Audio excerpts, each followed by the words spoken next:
Donald Trump is not violating the Constitution. Donald Trump is restoring the American Constitution. Donald Trump is the living embodiment of the American Constitution. Donald Trump is embodying the values of our founding fathers for the first time in a long time in Washington, D.C.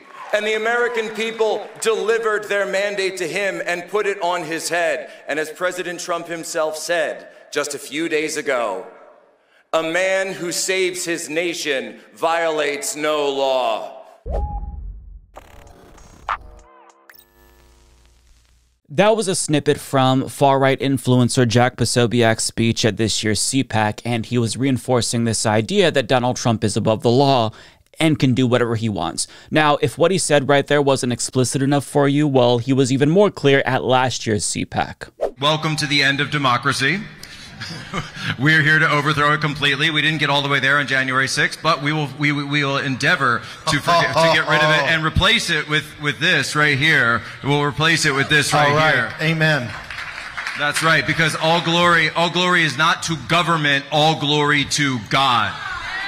Yeah. Now, it was hard to tell what he was holding up, but it was probably a cross because he was referencing a Christian nationalist form of government where a dictator basically acts as a political pope of sorts and rules by decree based on his interpretation of God's law. And seeing as how 36% of Project 2025 has now been implemented, which is a Christian nationalist manifesto, by the way, it does seem like Jack Posobiec is getting what he wanted. But the other man in that 2024 CPAC video who was amening was Steve Bannon, who also made a splash at this year's CPAC. And when I say he made a splash, I mean he Sig Heiled. Fight, fight, fight! Subtle. So as you can see, Nazis have become a lot more comfortable lately, so much so that even the fascists in France canceled their appearance at this year's CPAC since the American fascists were just a little bit too conspicuous for their liking, because typically Nazis try to give themselves plausible deniability so that way when people say, hey, what you're saying kind of sounds like what the Nazis said, they can say, no, I'm not. I'm not saying that. I'm not a Nazi. Why are you accusing me of being a Nazi? So they want to give themselves plausible deniability so that way it seems more respectable to the audience. You can mainstream their Nazi talking points. But, I mean, since Trump was elected and basically declared himself a king last week, they probably figured now is as good of a time as ever to just let our freak flags fly. But it's not like all of the world's fascists are distancing themselves from American fascists, because a failed presidential candidate in Mexico, who I also think is an actor, showed up to CPAC to voice his support for the Trump movement in a very specific manner. That's why I'm going to join the Elon Musk and President Trump's movement. My heart goes out to all of you. Fight, fight, fight! So apparently Elon Musk is a bit of a trendsetter. Now, this isn't just happening at political events, by the way. The CEO of a construction company in Idaho took a break from doing Donald Trump's double jerk-off dance move on stage to do not one, but two Sig Heils. So we need to stop being afraid to call it what it is. MAGA is a modern-day Nazi movement. And those Nazi declarations aren't occurring in a vacuum. They're taking place in a political climate where our fascist president is following Hitler's playbook almost to a T. Now, a couple of weeks ago, we talked about how similar Trump's first few weeks in office was compared to Hitler's first 2 months, and after a full month in office, Donald Trump has made even more Hitlerian moves that could be a sign of what's to come. And spoiler alert, what's to come is not good if these are indeed signs of just that. Specifically, there's two things that he's doing that are massive red flags that I want you all to pay attention to. The first is in regards to the military. CNN's Caitlin Collins explains, a major and long-rumored purge is underway at the Pentagon tonight after President Trump ousts the Joint Chiefs Chairman. Secretary Hegseth fires the Chief of the Navy, the Vice Chief of the Air Force, and says he's requesting nominations for the Judge Advocates General for the Army, Navy, and Air Force, indicating they'll be replaced. Now, Donald Trump also fired military attorneys, but more on that later. With regard to the Joint Chiefs, C.Q. Brown Jr. is being replaced by Lieutenant General Dan Raisin Kane. And the Daily Beast explains why Donald Trump really took an interest in this guy. Trump shared a story about Cain stating that the general told him, "I love you, sir. I think you're great, sir. I'll kill for you, sir." But what really seemed to seal the deal for Trump was that Cain then allegedly put on a MAGA hat despite military protocol prohibiting active duty troops from donning any clothing with a political message. Now, a president firing a military general in and of itself doesn't automatically make my alarm bells go off, but the context here is what makes this particularly troubling. That general unquestionably knew that he was violating protocol by putting on a MAGA hat. There's no plausible deniability. There's no feigned ignorance here. They know they are not allowed to do that.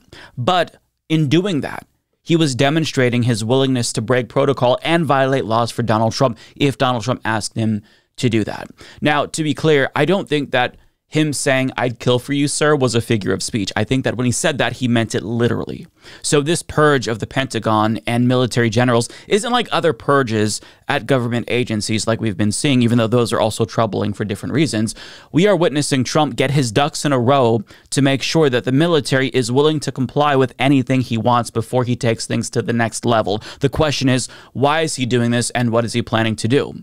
Well, we don't know for sure, but when dictators consolidate military power, it's usually done for two very specific reasons. Either to give themselves even more assurances that they're going to be able to break laws with impunity, or because they're preparing for violence against citizens.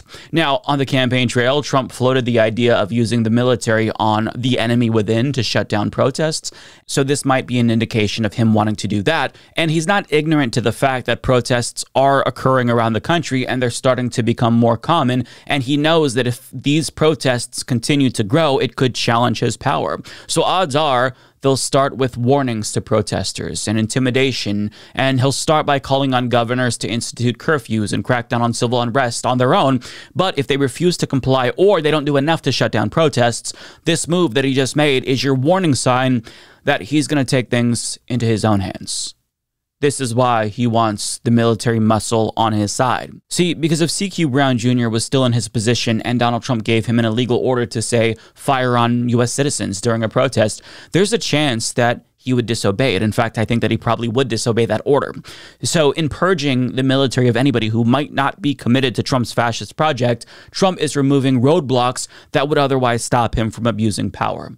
But don't take it from me. Take it from the Secretary of Defense, who admitted that on national television when he was asked why Donald Trump would want to fire military attorneys. For people who may not know, I mean, they give advice to the military about what is lawful and what isn't. Not surprisingly, there's been some backlash to those who are worried about their removal. One Georgetown law professor says this: Trump also firing the Army, Navy, and Air Force JAGs. In some ways, that's even more chilling than firing the 4 stars. It's what you do when you're planning to break the law. You get rid of any lawyers who might try to slow you down. Your response to her? Yeah, I don't know who Rosa is and what her hyperbole is all about.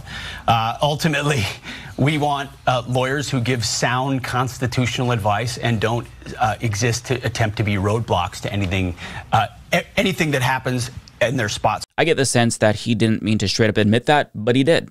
So needless to say, this is a very worrying sign of what's to come, because this is what you do if you want absolute power and no challenges to it. But don't take this as an indication that you should obey in advance and be fearful, because you shouldn't. If there's a protest in your city, you absolutely should go to it. A lot of dictatorial power hinges on intimidation and implicit threats of violence. But if you bow down to fascists in advance, you're only enhancing the control that they have over the population. It's part of the reason why Trump's congressional power is already virtually unchecked, because they're already obeying in advance. As Vanity Fair reports, Republican lawmakers are reportedly scared shitless about the prospect of Trump supporters getting violent if they don't comply with his demands, to the point where they're genuinely fearful for their own personal safety. And there's a word for these Republicans, 2 words actually: fucking cowards. Are their fears unfounded?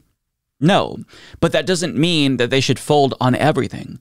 But that's exactly what they're doing. All of his confirmations are being confirmed because they are too afraid of what would happen if they didn't go along to get along. But that's exactly what they've been doing, because they don't want to know what's going to happen if they became an opponent to this administration.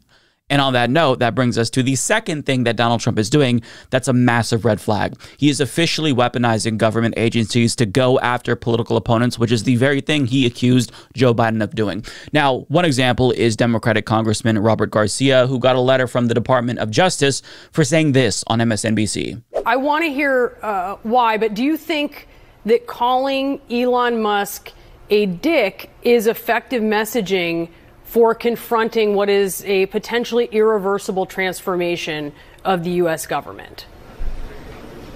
Well, he is a dick. And I think he's also harming the American public in an enormous way. And what I think is really important, and what the American public want, is for us to bring actual weapons to this bar fight. This is an actual fight for democracy, for the future of this country. And it's important to push back on the chairperson of this committee.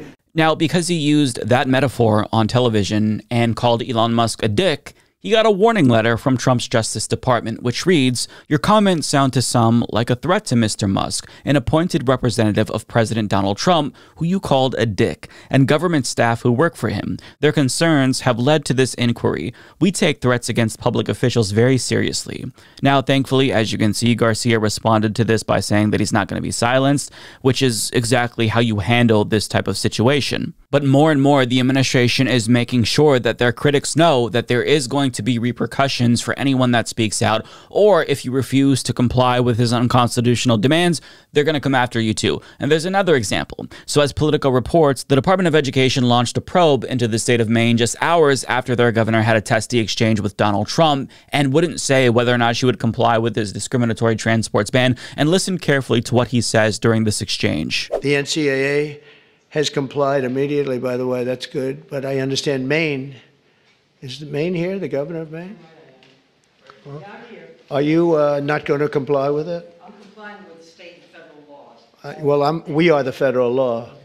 Well, you better do it. You better do it, because you're not going to get any federal funding at all if you don't. And by the way, your population, even though it's somewhat liberal, although I did very well there, your population doesn't want men playing in women's sports. So you better comply, because otherwise you're not getting any federal funding.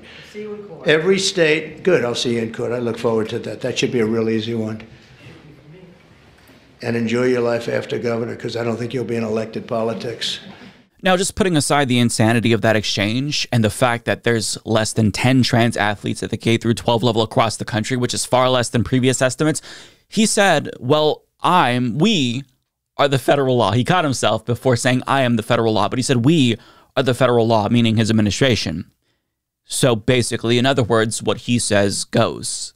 The law is what he says it is. And fascist influencers are making sure that their viewers perceive it that way as well, as if he's a living embodiment of the Constitution, as Jack Posobiec put it. And this is done to transform the culture into an explicitly authoritarian one in order to normalize the illegal things that Donald Trump is doing. But just hours after that exchange with Maine's governor, the administration launched a probe into Maine, and they did this to send a warning to other governors: comply or be punished.